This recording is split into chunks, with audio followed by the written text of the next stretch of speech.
केमिकलयुक्त कोल्हापुरी गुळाच्या मुद्द्यावरून गुळ उत्पादक शेतकरी आणि व्यापारी यांच्यामध्ये संघर्षाचं चित्र निर्माण झालंय।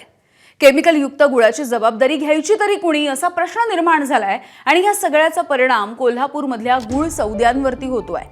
कोल्हापूर जिल्ह्यामधील बहुतांश गुऱ्हाळ घरं सध्या बंद आहेत, मात्र ज्या गुऱ्हाळांमध्ये अजूनही गुळ उत्पादन होतोय अशा गुळ उत्पादक शेतकऱ्यांनी आजपासून गुळाचं उत्पादन थांबवण्याचा निर्णय घेतलाय। काही दिवसांपूर्वी गुजरातमधल्या मार्केटमध्ये अन्न आणि औषध प्रशासन विभागानं कारवाई केली होती। यामध्ये कोल्हापूरमधून निर्यात झालेल्या गुळामध्ये घातक असे केमिकल्स आढळून आले। केमिकलयुक्त गुळासाठी नेते राजू शेट्टी यांनी व्यापाऱ्यांना जबाबदार धरलंय।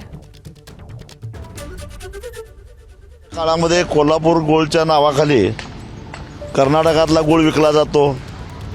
बाहेर बारामती आणि दौंड भागामध्ये काही गुऱ्हाळं अशी सुरू झालेली आहेत की त्याच्यामध्ये बऱ्याच पद्धतीच्या भेसळी करून गुळ तयार केला जातो। कोल्हापुरी गुळासाठी जास्त पैसे द्यायची ग्राहकांची जी तयारी होती, एक प्रकारे ग्राहकांची सुद्धा फसवणूक व्हायला लागलेली आहे।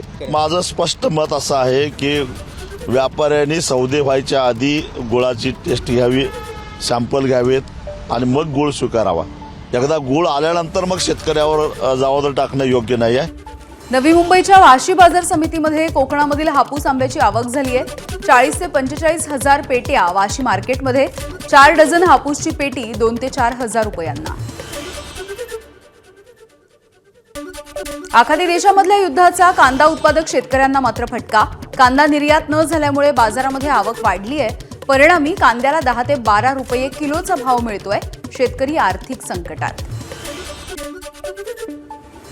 अजित पवार यांच्या विमान अपघाताच्या नंतर ब्लॅक बॉक्सचा डेटा 15 दिवसांमध्ये सार्वजनिक करण्याचं आश्वासन देण्यात आलं होतं, मात्र 2.5 महिने झाले पण अजूनही साधा सीसीटीव्ही फुटेजही समोर आलेलं नाही। राष्ट्रवादीचे नेते अमोल मिटकरी यांचा आरोप। संतोष देशमुख हत्या प्रकरण मिटवण्यासाठी एका जागेवरती बोलवण्यात आलं होतं, मात्र त्या जागेवरती गेलो नाही। धनंजय देशमुख यांचा दावा, न्यायासाठी लढतोय आणि लढत राहणार असंही केलं स्पष्ट। जळगावमध्ये जनक्रांती मोर्चाचे प्रदेशाध्यक्ष मुकुंद सपकाळे यांच्यावरती जीवघेणा हल्ला करण्यात आला।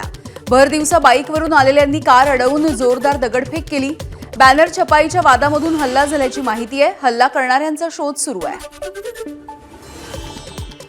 बीडच्या अंबाजोगाईमधल्या योगेश्वरी शिक्षण संस्थेच्या शाळेमधून ख्रिश्चन धर्माचा प्रसार होत असल्याचा हिंदू संघटनांचा आरोप। शाळेमधल्या कपाटामध्ये पुस्तकं सापडली आहेत। चौकशी करून कारवाई करण्याची शिक्षण संस्थेची मागणी। पुण्यामध्ये 8वीतल्या विद्यार्थिनीचा ऑफिस बॉयकडून लैंगिक छळ। खासगी कोचिंग क्लासमधला धक्कादायक प्रकार आहे। ऑफिस बॉयला बेड्या ठोकण्यात आल्यात। पोक्सोच्या अंतर्गत गुन्हा दाखल। तू काळा आहेस आणि लायकीचा नाहीस असं म्हणत पत्नीनं पतीची हत्या केली आहे। चोरानं पतीची हत्या केल्याचा बनाव पत्नीनं रचला। पोलिसांच्या चौकशीनंतर प्रियकराच्या मदतीनं पतीला संपवल्याचं उघड झालंय। मध्य प्रदेशामधल्या धार जिल्ह्यामधल्या घटनेमुळे खळबळ। विरार चर्चगेट एसी लोकलमधून एका श्वानाचा प्रवास। लोकलमध्ये आरामात बसून या श्वानानं गारेगार प्रवास केलाय। प्रवाशांनी त्याचा व्हिडिओ हा कॅमेरामध्ये कैद केलाय। रेल्वे प्रशासनाच्या सुरक्षेमधली त्रुटी या निमित्तानं समोर आली आहे।